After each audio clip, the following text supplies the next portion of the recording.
I want to talk to you about a voyage to greatness. Too far, great.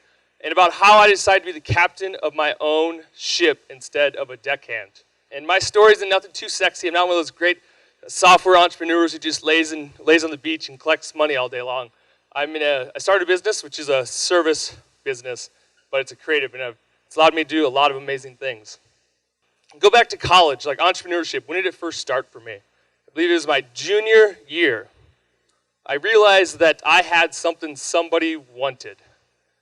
And what that was is I would drive 1 hour each way, so 2 hours twice a week, so 4 hours of driving, to donate some plasma for $40 a week to pay bills, to pay my rent. Because I had an awesome roommate at the time who landlord would show up, he'd knock on the door, and we'd be in mid-conversation, we'd just hush, and we'd run to our closets because we didn't have enough money to pay rent. So we were driving to Cedar Rapids, which was like an hour away, just to pay rent via donating plasma. But it was on those car rides that actually we got talking about life, so we want to do, and we were like, man, it'd be great to be your own boss, just do your own thing. What can we do that people would pay for and create a product? So you can imagine after doing about 100 of these trips, all this silly ideas, new idea every week. And eventually we landed on the business that a lot of people start right away in college, and that is a clothing line. And at first, it ran for 6 months or so. I was into it. And that was one of my first lessons of, if you're going to do something, do it 100%. Make sure your heart is all the way in it. And it wasn't completely, so I kind of ventured out. And he actually carried on for a couple years and sold it and actually made a profit, but with a hell of a lot of work. But then so graduation came around. I had to think about what I was going to do in life, because that's the next step. I just devoted 4 years of college. I have all this debt, and now it's time to utilize this degree and go make money somewhere, hopefully. So I shipped back home, like a lot of modern college kids do this day and age, to go hang out with mom and dad and apply for jobs.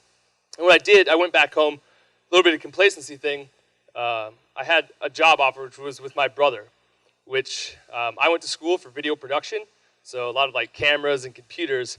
My brother runs a concrete construction business. So imagine moving back to the farm and busting your ass 90-degree to 100-degree weather laying concrete for 6 months. If you want to reevaluate your life a little bit, you do something like that. Before I know it, 5 months kind of drifts by, and one morning I just wake up, it's like, man, I haven't really applied for jobs or anything.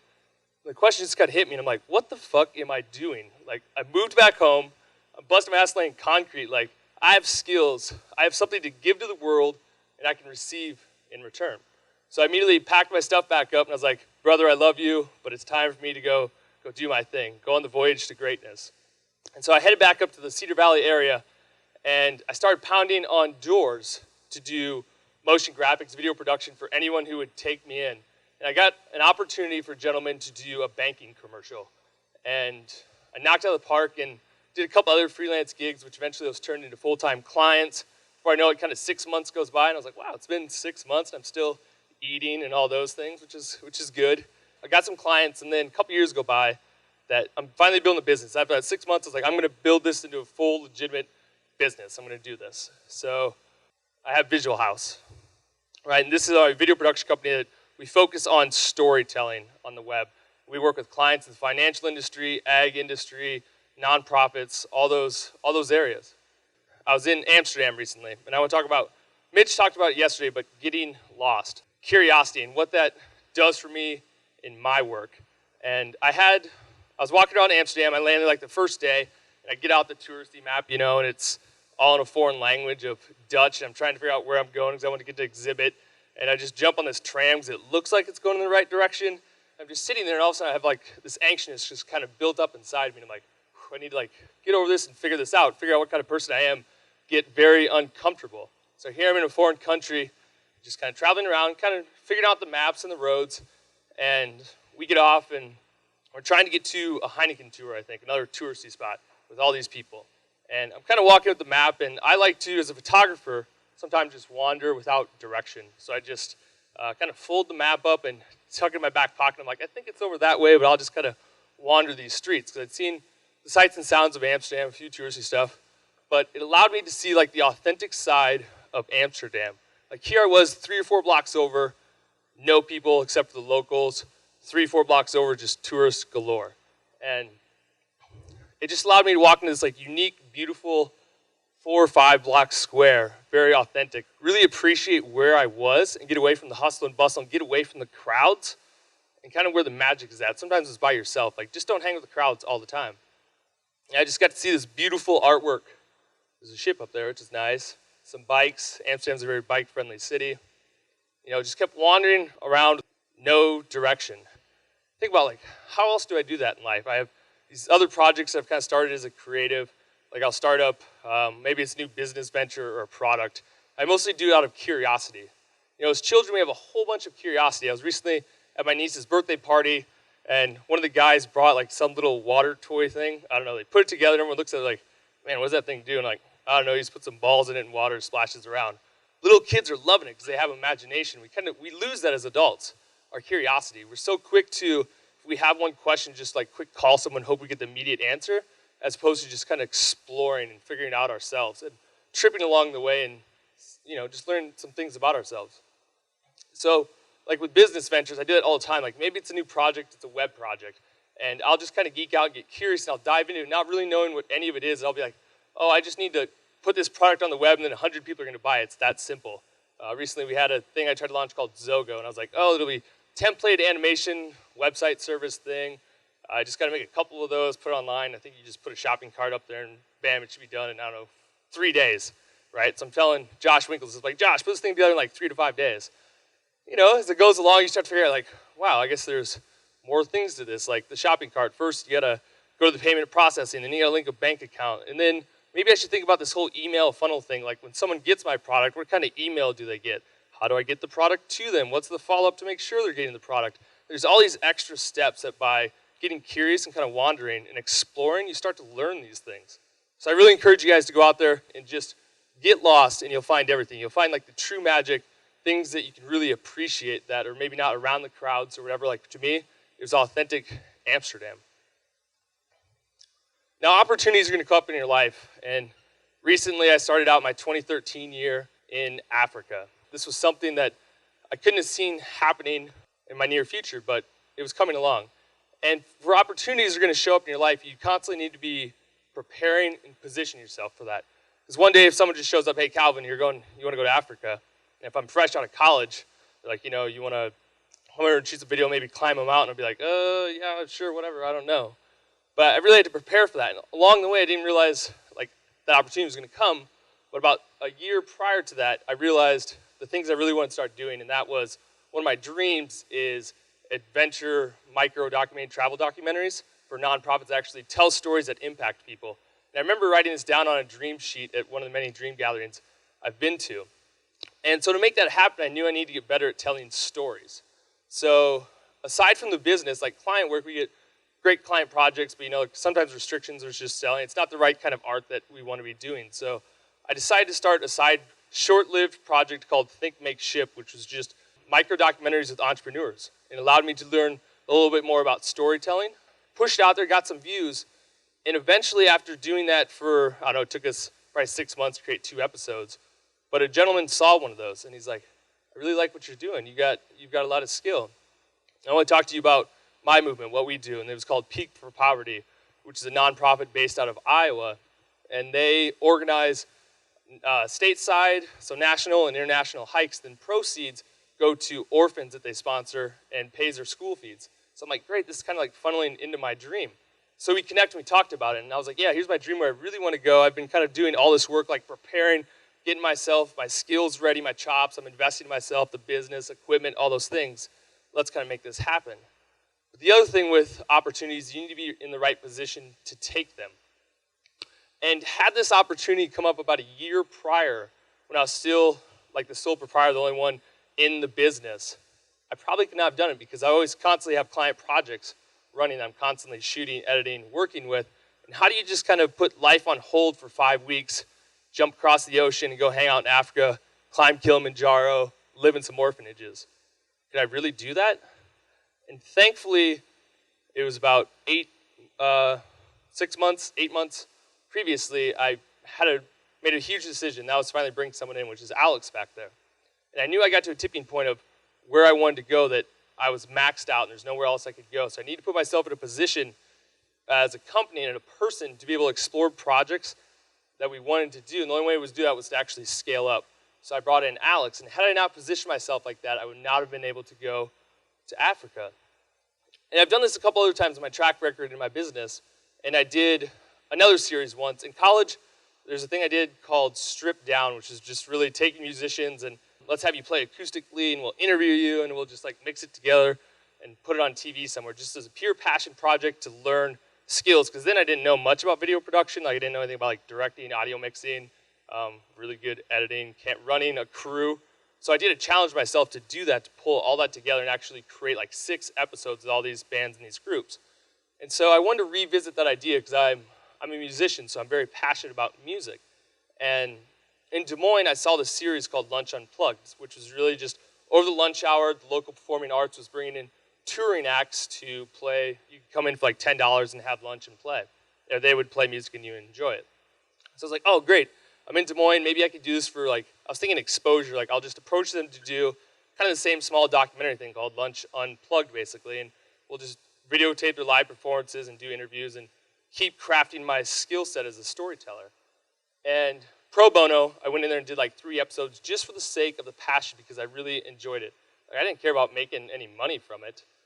But lo and behold, that turned into a client eventually about 3 months later that we've had for 3 years now, who I make tens of thousands of dollars a year from. So that little pro bono project that kind of prepared myself, I'm going to prepare and position to just create my own art, actually turned into something. So Africa, back to Africa. Last year, Succeed Faster, there's a bunch of people who had the dream of climbing Mount Kilimanjaro, and I'd only heard about that mountain 2 months prior. Like I didn't really know anything about it until I was out in California with someone who was telling me about it. He's like, yeah, it's an epic thing. You should go do it. I'm like, I don't know, that sounds scary. Like climb this really huge mountain that takes like 7 days. Like, I don't know about that. Maybe someday when I'm 30 or 40. Fast forward a couple months to Succeed Faster, and all these people are just excited about Kilimanjaro. I want to do it. So I kind of got people ramped up. I was like, you know what? Let's make this happen in a year. Little did I know, 6 months later, I'd be having one of the most amazing breakfasts of my entire life.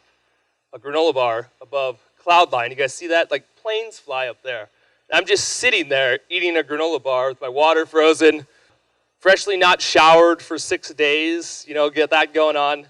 And this was summit morning. So we still had a couple more hours to go till we would get up to the summit. And eventually I'd be on the rooftop of Africa at 19,000 feet with Peak for Poverty and my guides and doing push-ups on top of a big-ass mountain, one of the 7 summits alive. Like I would never imagine if you had told me that 6 months prior, like, hey, you'll be on Kilimanjaro. I was like, absolutely no way. But I had prepared to position myself to take opportunities that if they ever arose, I could take them. The other side of Africa was we went over there for storytelling. So not just to climb giant mountains, sure, that's fun. That's part of the story. The whole movement got created from climbing Mount Kilimanjaro because the orphanages are in Tanzania. But we want to actually go live with these kids, get to know them, see how these kids grow up, the places they grow up in, the leadership, the skills that they get defined with, and spend time with these just amazing kids who are so disciplined. At age 5 to 7, we'd like watch them get dressed for school and they'd be helping each other. I'm just like, man, these kids are more disciplined than I am. Like, I'm really envious right now. And they have very little, and I have everything I could ever need and more. And I meet someone traveling the world. I have to travel now. I have this bug in me to see new places and just get perspectives. Like, go to Amsterdam, just see beautiful things and talk to people, hear stories that will enlighten me, inspire me. Someone like, on the right here is Mohammed Said, which is Peak for Poverty's success story. He was the first one they were able to pay his tuition through kind of high school and get a college degree and eventually become a teacher. And we're filming on the left there. This was a school that he would teach at. And we showed up there, and next thing I know, I have hundreds of kids just swarming me. And I'm like, man, I would never imagine my entire life I'm in Tanzania just hanging out in this small town with all these kids just loving it, biting at my ankles, basically. But Mohammed, I need people like this in my life to really inspire me. I'm very fortunate, I realized after this trip. I mean, you hear these stories, there's people suffering after all over the world. We're growing up in the States, so, things are fine. But you really need that firsthand perspective and be there. Mohammed's someone who has very, very little. He's very unfortunate. He got HIV via a bad blood transfusion at age 14. His parents die. He's the only one left. He has no money, has no family. He would spend every little dollar or shilling that he had on food. Well, not food, excuse me, education. There would be days he'd go 3-4 days without eating just so he could pay his school fees. Because sometimes people from poverty can't pay for everything. Money might run dry. But Muhammad, it was such a pride thing that he knew if he could become a teacher, people would look up to him. So that meant he would spend everything he had to become a teacher. And look at someone who sacrifices that in their life, giving up food or places to live just to become a teacher. And this guy has one of the biggest and greatest smiles I've ever seen. He's more happy than I am. The guy has very little, but he's got a great sense of pride, and things are a simple life. There's been a theme lately in my life that's been popping up, and a couple times like when I'm traveling around, or I've heard it here, a couple people come, they're like, oh man, I wish I had your job. You just get to travel all the world. I'm so jealous of your job. I'm like, man, if I really knew what my job was sometimes. It's not just traveling all over. Sometimes it's late nights, clients breathing down your back.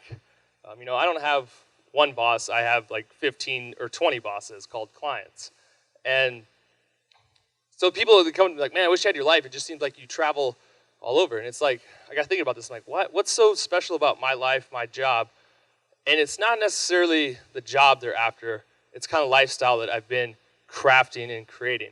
So it's this concept I've been kind of mulling over for a couple of years now. I've been working towards called lifestyle design. It's basically just building the optimal life that you can envision. Take that 10,000 foot step back and look at your life and see what is it that I really want to do? What do I want to strive for? What does my ideal daily life look like? And what do I need to do to make that happen? And some of that comes from, first is investing in yourself. If you're not going to invest in yourself, neither is anyone else, right? And I mean by this skills or growth, whatever it is. If you're not going to obtain skills that you need to create a career, why would anyone want to hire you? If you're ways that I invest in myself over the last couple of years, because I'm just seeking more of a personal growth, a greater person to live my full life. And I started cutting out all the shit in my life. I had a really unhealthy diet. At one point, after busting my ass for a couple of years, I look up from my computer and I'd gained about 50 pounds. It's like, wow, where'd that come from? And I realized if I'm going to be the best I can be, I need to be prepared. If you're not prepared physically, you can't be prepared mentally. If you're going to be addicted to caffeine or soda or fast food, you might not realize you have these addictions, but you sit at your computers every day I need this, and it's going to disrupt my day and my optimal flow. It's you need to get rid of that stuff. So I started to get rid of this shit in my life and started investing in myself. And then I was thinking about things I've always wanted to do. I've always wanted to kind of be a dancer, but who would pay $50 for an hour of private dancing? Well, I got thinking, what do I spend a week on soda, right? $2, $4 a day. That adds up pretty quick. Before you know it, you have an extra $50 that you can invest in yourself. I start buying books. I consume books. I consume great media, like cable. I don't own cable. I consume TED Talks and really inspirational things that actually are good for you, and not all that reality TV junk that's out there, and a lot of other things.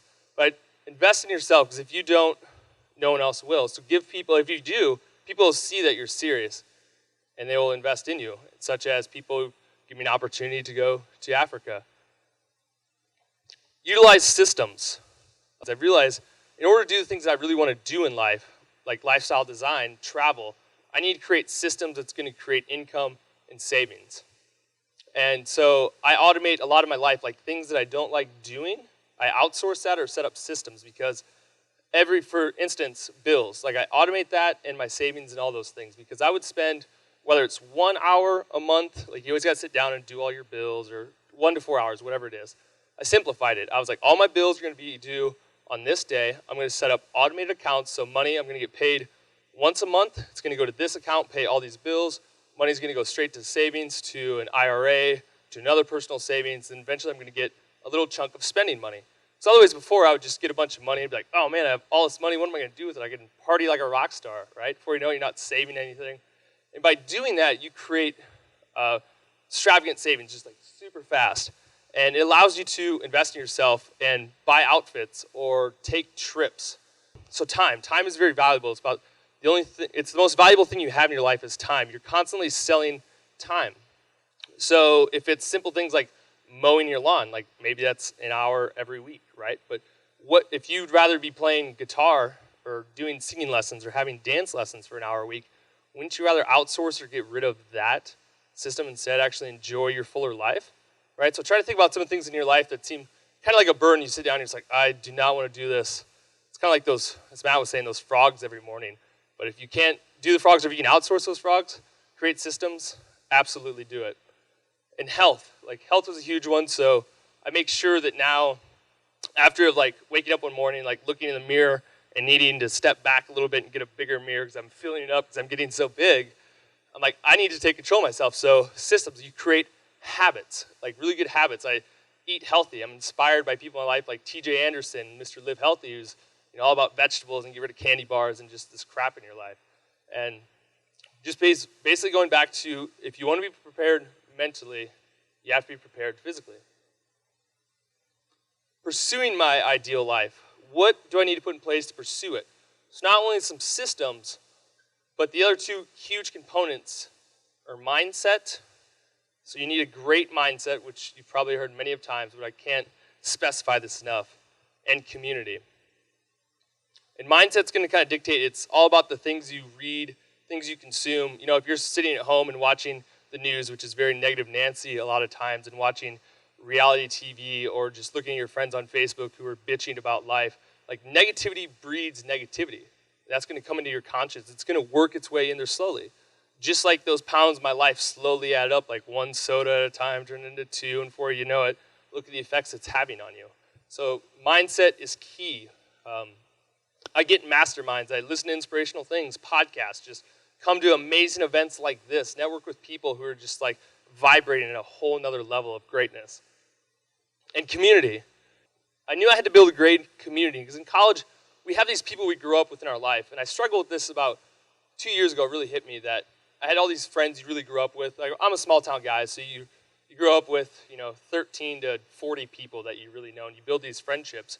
But as you get older, especially college and out of college, you'll probably drift away. And so it kind of ate at me for a while. I was like, man, I had all these people, all these incredible memories that I have, but now I'm not really in contact with them anymore because my life kind of went this way and their life went that way. It went a different way.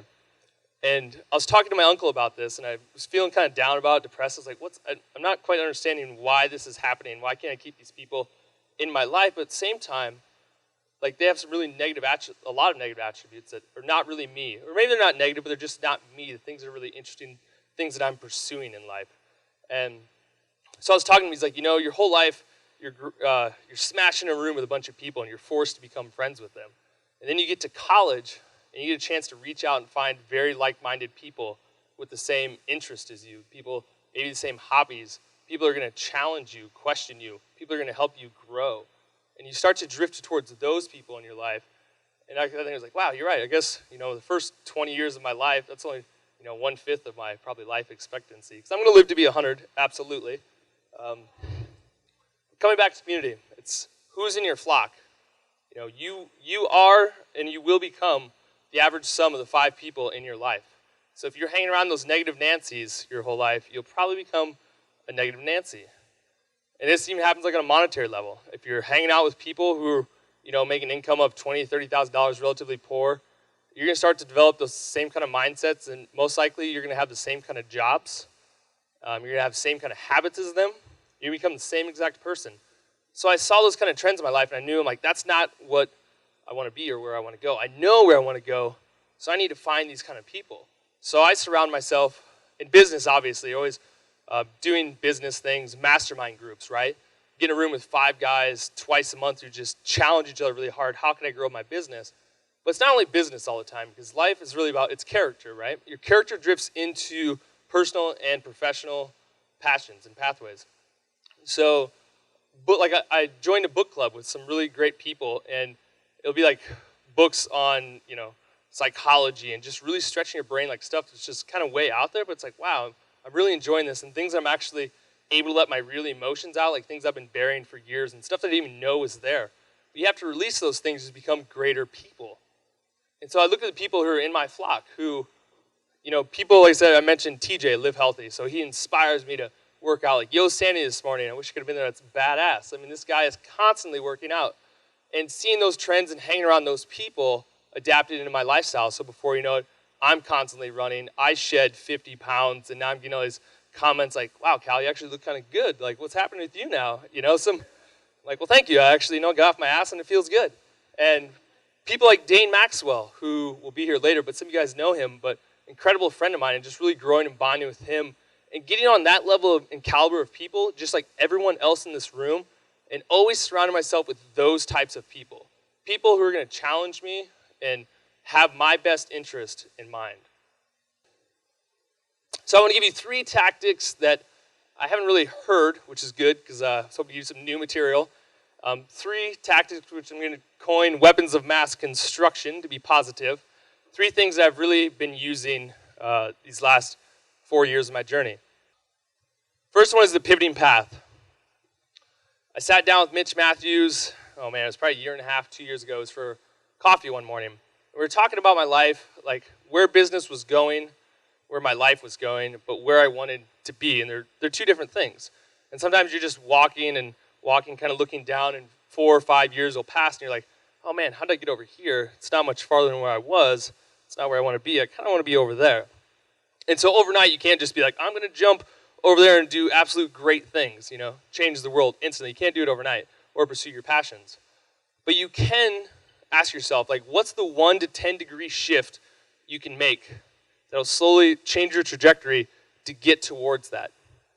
And so in my professional life, I was doing a lot of client work that wasn't exciting me all that much. I wasn't doing the storytelling that I really wanted to do. I was doing great projects that were, filling my pockets and paying the bills, allowing us to scale. But in my heart, I want to do work that changes and inspires people.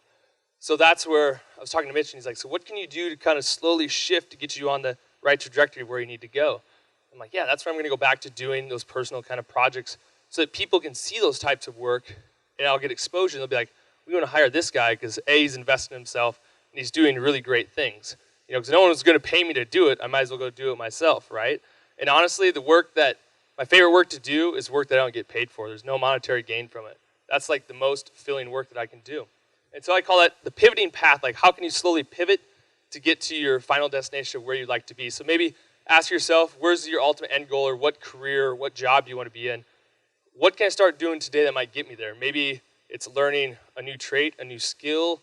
Maybe it's hanging around with different people. Maybe it's sitting down and having coffee with someone, networking. What are those things? Maybe they're fitness goals. If you want to run a marathon, well, maybe tomorrow I'll run a half a mile. I know I can't run a marathon tomorrow, but make a small change, and then eventually in your course you'll get there. The next one is the focus avoidance list. Write down like the 30 things in life that you really want to do. Professionally, maybe personally, 'cause it's not always about business. Maybe it's personal goals, whatever they may be, travel goals. Write those 30 things down. Kind of like a bucket list, but just do 30 of them. And then I want you to rank the 5 top ones. So just grab those top 5. And those you pull over to a list called your focus list. And everything else goes to what you call the avoidance list. And you're not allowed to touch, even look at, even think about, even smell, hear anything on that avoidance list until you do that focus list. Like, you set goals. Maybe it's 6 months, maybe it's a year, it doesn't matter. You work on the focus list. And when you get one of those items done, like maybe it's a travel goal, like I want to go to Galapagos Islands or something, you cross that off.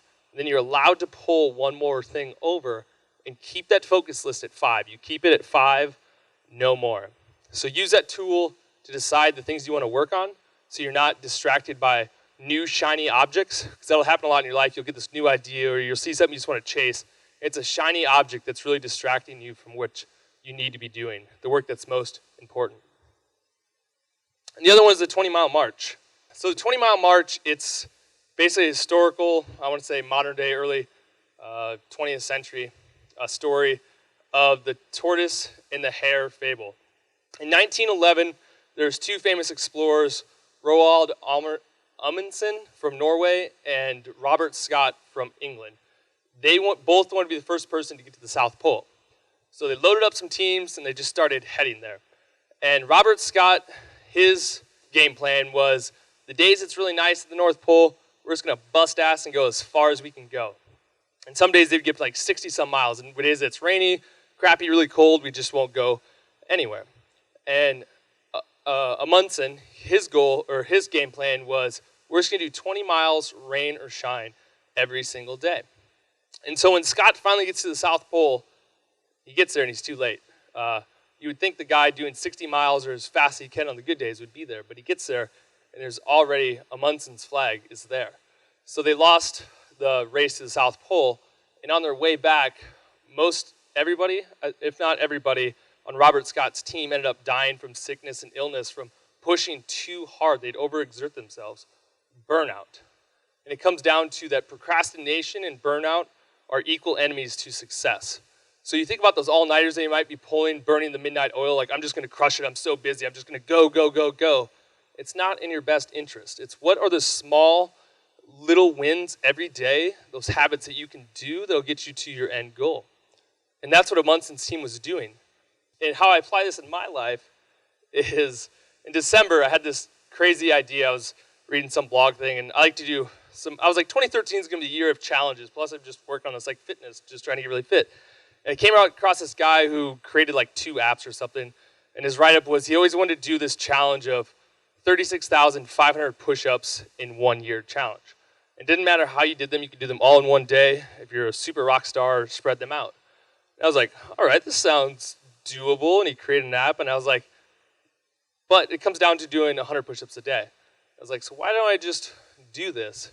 You know, you think of your New Year's resolutions, and it was like December 23rd or something. And I'm like, I'm just gonna start today. I used to try to do like 10 push-ups a day, and they would never get done. You know, it was just like really, I don't know, hard. Like this goal, it kind of seemed, it was a challenge. It's like somewhat obtainable. So today is day 215 that I've been doing 100 push-ups every single day. It's not a large quantity, but it's more about building discipline in your life and doing those 20-mile marches. I've actually been building this incredible team of supporters. Like first I was like, I'll just do it. And then some other people found out about it, and then Alex the next day, he joined me, so he's just a day behind me. And then we have people like James Roper, Chandler Bolt, and they're just like setting the stage for this. Like first, like I just want to do 100 push-ups, whether it's like one before I eat my Cheerios in the morning, one at noon, I don't care what it is. Before I know, we got people like Chandler just blowing it up, cranking out 100 at one time. And so I think at the end of this, we'll get maybe Chandler to do 100 push-ups in a row, right? But Chandler, you're on what, day 15 in a row? Like 15 in a row of being able to do 100 straight every time. So incredible. So 20-mile marches.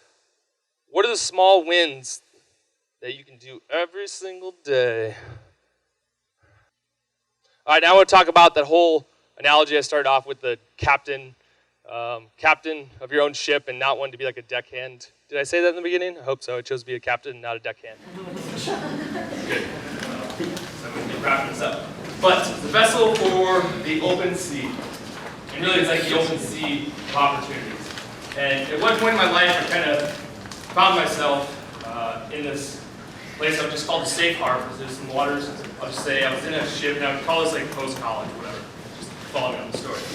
And you have a vessel. Right next to it would be Placenville, is what I want to call it. A little town where it has everything you ever need in life, and it'd be okay to like live a good life, but maybe not my best life I could really have, like out in the sea of opportunities. So I'm on this vessel, captain of your own ship, and I need 3 things to hit out on the open seas and just go for it. And one of them is a map. By map, I mean mindset. I don't need A to B, but it's more of a guide that's going to get me somewhere. So I'm constantly working on my mindset, like positivity, growth, all those things. Like saying, instead of having the why mentality, talking to them, I guess. All right. Whoa.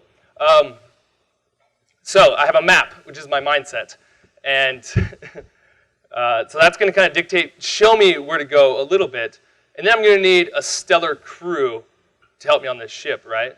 And the crew is the community that I'm building. People that are my mentors, people that are my colleagues, my peers, but people who have my best interest in mind, people that are challenging me, people like every single one of you in here, every single one of you, people in my mastermind. And that crew necessarily wasn't, it might not be my family and friends I originally started with in life, but it's the new people, like I said, with the best interests. And then the third thing that I really need to head out to the open sea I need some wind in my sails. And that's determination. You can have desire, but desire is nothing without determination. So you have to be determined to get out to that sea. Now, before I head out there, what's one thing you do on a ship to get it moving you have to do? Anyone? Anchor, right? There's going to be an anchor. And so I think about the anchors in my life, and anchors can fall into three categories. You have physical anchors, you have mental, and emotional. And physical, I kind of think of like, what are the things that are holding you down in life? Kind of like a ball and chain. What's holding you from going after your dream job or living in your dream city or just doing your dream business? What are those? And so physical things might be, maybe you own a house, maybe it's your lodging, maybe it's your rent's too high, your mortgage payment's too high, you own a big fancy car because you got a great job, so you bought this huge house and car, and now you're maxed out, and you have no extra money to invest in yourself to go do the things that you really want to do. It might even be a physical handicap that you think you can't get over. You might feel like you don't have the physical strength. Mental, like those things are all self-doubt. Maybe you doubt yourself. Can I really go out there? Can I climb Mount Kilimanjaro? Can I move to Europe after college graduation and start my career over there, or should I stay close to home? Or maybe I can't move out to California because it's way too expensive. I'd love to be there, but it's just too expensive. Indecisiveness, like you're always battling yourself, yes or no, yes or no. Should I do it? I don't know. Today I'm going to say yes, tomorrow I'm going to say no. I just talked to mom and dad. They said no, they said yes. Always seek advice from people with experience. So make sure whatever advice you're trying to seek in your mentality, that people have gone through that experience. That way it's actually validated. And then the other category would be emotional. And I relate this to relationships, friends, and family. You know, maybe you're scared to leave your family at home. Your family might not want you to leave, but maybe you want to leave, but you're going to be selfless and stay with them. But kind of think about your best interest in mind and relationships. Like, am I with the right person in my life? Is this person is this person making me better, or are they dragging me down? Am I sad half the time when I'm with my significant other? They make me upset. They don't care about my career. They want me to move far away with them, but don't care about my dreams. So emotionally, I relate that back to relationships. So think of all the anchors in your life that's preventing you from doing what you really want to do. The greatest gift that we have as humans is choice. Think about that. That's what really separates us from about any other species out there is we have a conscience. We're able to choose. Life is a sum of decisions. You're here today because you guys made a decision. Where you're going to go in the future is based on decisions that you're going to make. The amount of money you're going to make someday in your overall career based off choices that you make, what job you take, what you decide to pursue. Life is all about, it's a sum of all the decisions. Where you end up, your greatness relies on your shoulders. It's all about your choice and your decisions. So someday it's going to come where you're going to be on a ship and the fog's going to clear, and you're also going to be in this safe harbor. You're going to start to get a little curiosity, like when you were a kid thinking, man, I wonder what's out there. And you're going to wonder, am I prepared for this to enter the sea of opportunities? Am I in the right position to go there? You're going to look over and there's going to be Complacentville, and there's going to be an awesome possible crew on the shore filled with your family and your friends. Like, they're a good crew, and you could stay there. You could stay in the safe harbor in Complacentville. It has everything you ever need and maybe could ever want to have a good life, but maybe not to have your best life. And so it's going to be up to your decision to rally the best possible crew you have, get on your ship, and when that wind slowly starts to pick up your determination a little bit, starts to get that sail moving, then I want to leave you with this final question. And that's, are you just going to drop the anchor, or are you going to set sail? Why don't you think about that?